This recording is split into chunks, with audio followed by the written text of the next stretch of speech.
బాగుందా మా ఏర్పాట్లు నచ్చినవా? ఓకే సరే, ఒకసారి అందరూ మన కార్యక్రమం ఎందుకు ఇక్కడ చేరా, మా కార్యక్రమం పేరు చెప్తారా? ఓకే, గీతా జ్ఞానం అంటే భగవద్గీత జ్ఞానం. గృహిణి అంటే హౌస్ వైఫ్.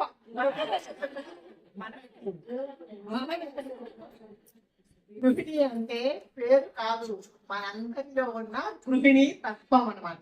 ఏంటా తత్వం? ఇంటిని సమర్థవంతంగా సమతూకంగా నడిపే తత్వం. మన చేతుల్లోని పని, మన హృదయంలోని భక్తి, మన ఆలోచనలోని జ్ఞానము మూడు కలిస్తేనే గృహిణి తత్వం. దానికి మనందరం ప్రతీక అన్నమాట. గృహిణి ఈ కారణం. సరిపోయిందా మాట అయితే? ఓకే అండి. అన్నం విడివిడిగా ఉంటే ఏమనంటాము? మెతుకులు. అదే మెతుకులు కలిస్తే మూత. మెతుకులు ఎందుకు కలుస్తాయి? వాటిలో ఉన్న అంటుకునే స్వభావం వల్ల మెతుకులు కలుస్తాయి. అలాగే ఈ అనంత విశ్వంలో వేరు వేరుగా ఉన్న గ్రహాలు, జీవులు, నక్షత్రాలు, ప్రాణులు, కదిలేవి, కథలనేవి చాలా ఉన్నాయి కదా. అన్నిటిలో అంతర్యామిగా ఉండి నడిపించేది ఆ పరమాత్మే.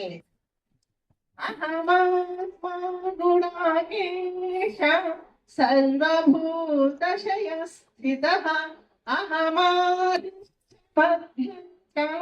భూతానం. చెప్పండి, పాడుతున్నారు. అన్ని ప్రాణులలో చైతన్యంగా ఉండేది అక్కడే. సృష్టి స్థితి లయకి కారకుడు అతడే. ఎలా ఉంటాము? ఈ జగత్తంతా పరమాత్మలో ఎలా ఉంటుంది? ఏకస్వరం. మై సర్వమిదం ప్రోతం సూత్రే మణిగణ ఇవ.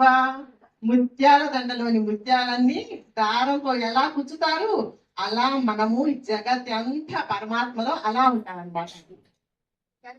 ఈ పూసలన్నీ ఎలా నిలబడినా చెప్పండి కలుసుగా.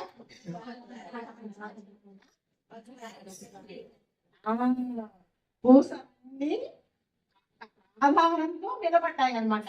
వీటికి నిలబడటానికి కారణం ఏంటి? ఆధారం. ఇప్పుడు ఈ అనంత విశ్వంలోని చెప్పిన ప్రాణులన్నీ ఈ పూసలు అనుకున్నాం అనుకోండి, దానికి ఆధారం ఎవరు? పరమాత్మ.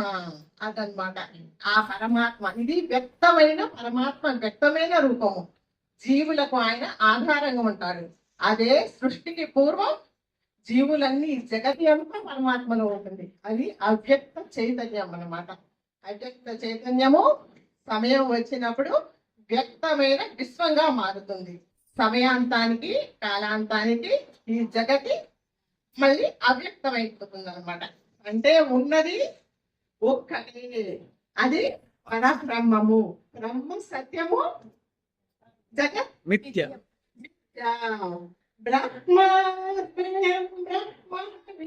బ్రహ్మాగ్నౌ బ్రహ్మణాహుతం బ్రహ్మైవ గంతవ్యం బ్రహ్మకర్మ సమాధినం. ఈ విశ్వంలో, విశ్వం అనే యజ్ఞంలో జరిగే పనులు, అంశాలు, వినియోగించే అన్ని పనిముట్లు పరబ్రహ్మమే. ఉన్నది ఒక్కటే. కర్మ, కర్త, క్రియ, ఫలం అన్ని ఆయనే. మరి ఉన్నది ఒక్కటైనప్పుడు, రెండన్నది లేనప్పుడు రెండు మరి ఒక్కటైనప్పుడు మనకి సమస్యలు, కష్టాలు అన్ని ఎక్కడి నుంచి వస్తుంది? అవన్నీ మన ఆలోచనలే. మన ఆలోచనలే మనం శరీరం చేసే పనులు. మన ఆలోచనలే మన మనస్సు.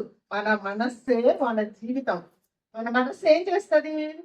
అనేకాన్ని పట్టుకుంటది, ఏకత్వాన్ని వదిలేస్తుంది, పూసల్ని పట్టుకుంటుంది, ఆధారాన్ని వదిలేస్తుంది, పరమాత్మను వదిలేస్తుంది. అది మన కష్టానికి కారణం. మన మనసు ఎక్కడ ఉంటది? మనలో ఉంటుందా, బయట ఉంటుందా? మనలో ఉంటది మనసు. కానీ మన ఇబ్బంది వచ్చింది మన ఆలోచనల మూలంగా. మన సమాధానం ఎక్కడ చూస్తాము? బయట వెతుకుతాం. అందుకే ఈ పరిష్కారం కావు. ఎక్కడ పడేసాము, ఎక్కడ పోతే ఎక్కడ చూస్తాం, అక్కడే వెతకాలి. మరి అసలు మనం దొంగవరు మన మనస్సు. దాన్ని పట్టుకోవాలి. అక్కడ దానికి సత్యాన్ని చెప్పాలన్నమాట. ఏంటా సత్యం? జగతి ఏకస్వరూపం. జగతి గమనం కోసం పరమాత్మ వేరు వేరు రూపాలతో నడుస్తున్నాడు, పని చేపిస్తున్నాడు. అది సత్యం. అవ్యక్త చైతన్యమైన వ్యక్తమైన జగతి అయిన ఆయనే చేస్తున్నాడు అన్నమాట. ఎలా చేస్తున్నాడు? యదాదిత్యగతంతేజో జగత్తాసయతేఖిలం యచ్చంద్రమసి యచ్చాగ్నౌ తత్తేజో విద్ధిమామకం. ఈ జగత్కి వెలుగునిచ్చే సూర్య చంద్రుల్లోని తేజస్సు అతడే, అగ్నిలోని తేజస్సు అతడే.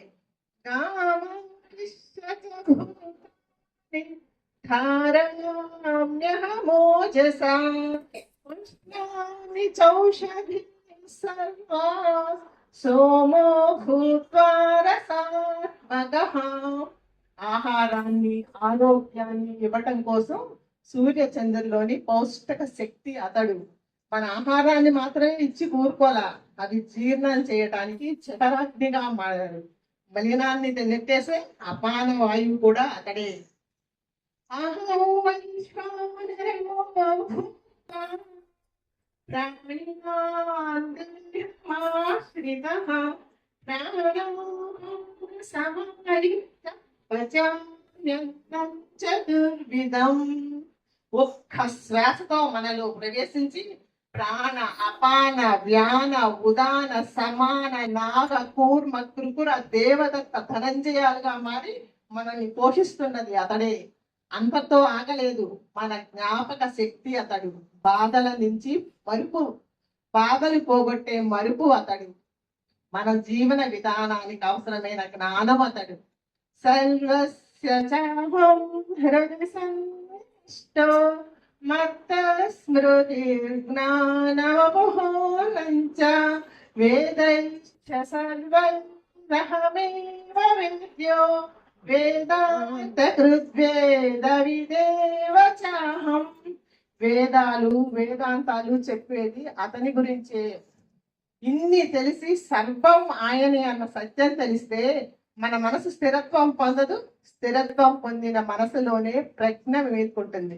ప్రజ్ఞ అంటే ఏంటో తెలుసా? స్పష్టమైన ఆలోచన. ఆలోచనే మన సమస్యలకు సమాధానాన్ని ఇస్తుంది. గజేంద్ర మోక్షం తెలుసు కదా అందరికి. గజేంద్రుడు ఆర్తి తగిలిస్తే ఎలా వచ్చేసాడు పరమాత్మ? తనని తాను మర్చిపోయొచ్చాడు. అలాగే స్థిరత్వంతో మనం వేసే ఒక్క అడుగు చాలు, తనని తాను మర్చిపోయేస్తాడు. మన వైపు 1000 అడుగులు వేస్తాడు. ఏంటో తెలుసా ఆ 1000 అడుగులు? మన ఆర్థిక ఆరోగ్య కుటుంబ సామాజిక సంబంధాలన్నిటినీ అభివృద్ధి పరుస్తాడు. కాకపోతే మొదటి అడుగు మనమే కావాలి. ఆ అడుగు స్థిరత్వంతో మనం వేయాలి. ఆఖరిగా మీ అందరికి ఒక్క మాట చెప్తాను.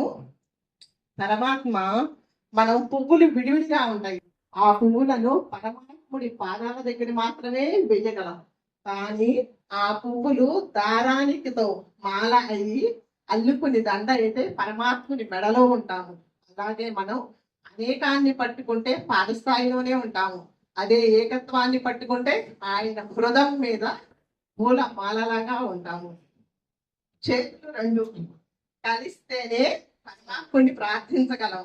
చేతులు 2 పెడితేనే ప్రసాదాన్ని స్వీకరించగలం.